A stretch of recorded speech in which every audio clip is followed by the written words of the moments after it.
Hi, I'm Dan Ross from Silicon Valley Hypnosis Center, and if you're watching this video, chances are you're looking for information on anxiety symptoms.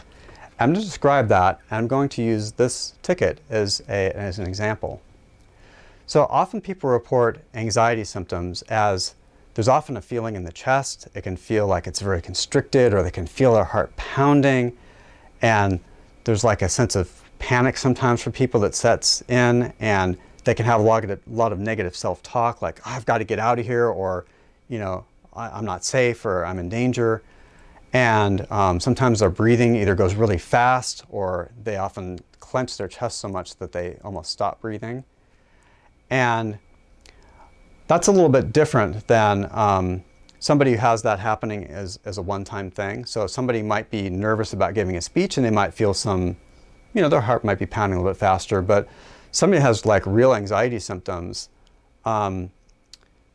they can you know, really feel like they just have to stop and they can't do anything else. And it often prevents people from going out and doing the kinds of things they want to do, which is something like this. So if somebody is thinking about taking a trip and they have like these, you know, these symptoms around that, that's more than just nervousness. So for people that have this kind of issue, you know, going on a plane trip, going away from home, going to a concert, sometimes just even going out and going about normal errands about your day can become really difficult. And I like to be able to treat the actual causes of what's going on when people come into my hypnotherapy practice. So, for example, I had a client who came in and she couldn't go into a big box store, so she would have all these, you know, symptoms of anxiety when just even thinking about it. And she comes in and she's like this, you know, when she's talking about it, and she's literally doing that. And from my training as a hypnotherapist, I can tell often what people are doing in their unconscious mind. She wasn't even aware she was doing this, but when somebody does this, which is what she was doing, she was seeing a big picture in her mind of her going into this big box store and then something really bad happening to her, like some violence happening against her. And she had been in the store before, and it just got to the point where she couldn't go anymore. So I found out what she was doing here and had her imagine different things in the future, so that when she thought about going to the big box store, she had a different picture in her mind, she said different things to herself about it, and she had a different feeling about it. And that's my goal for working with people, so that they can be in the same situation where they think about going on a trip or going to a concert, or for her, in her case, going to a big box store, and being able to experience something very different, which could be peace or relaxation or confidence or even excitement about, wow, I'm going to a concert, or I'm going to a big box store. So there's a great story that I like to tell that sort of differentiates between solving symptoms and solving causes.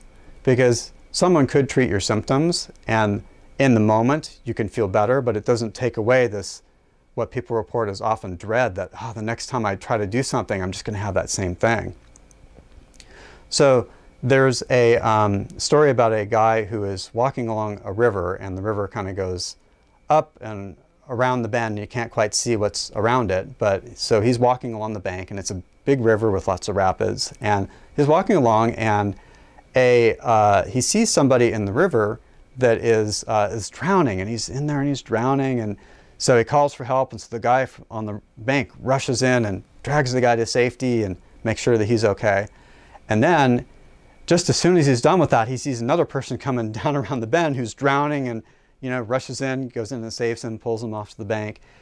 And just as that's done, more people start coming down the river who are drowning, and then all of a sudden, you know, so at that point, people who are on the bank of the river, all sorts of other people, go in and try to save them, except for one person who's walking in the other direction, or goes running in the other direction. And the people who are rushing in to save the people are like, hey, where are you going? You know, there's people drowning. And he says, well, I'm going to go upstream and find out who's throwing all these people in.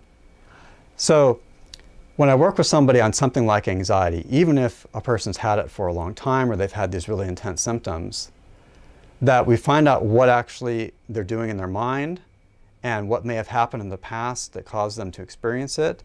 And rather than just talk about it, we actually have them see different things, hear different things, and feel different things around those situations, so that when they can be in that future situation that used to cause them anxiety, that they just feel that peace or relaxation or whatever it is instead. So for more information, go to SiliconValleyHypnosisCenter.com. I offer a free 15-minute consultation to make sure that we are a good fit to work together.